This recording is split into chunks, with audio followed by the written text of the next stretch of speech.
தினமும் பாட வேண்டிய திருப்புகழ்.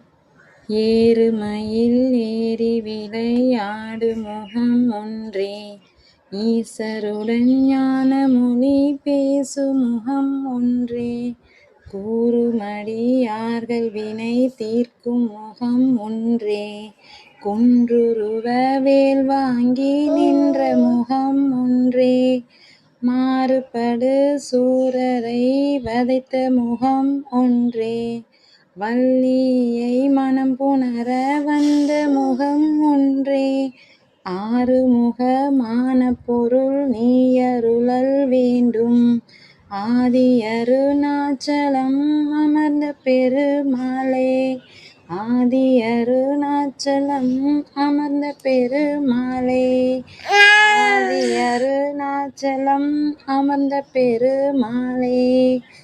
ஓம் சரவண பவ.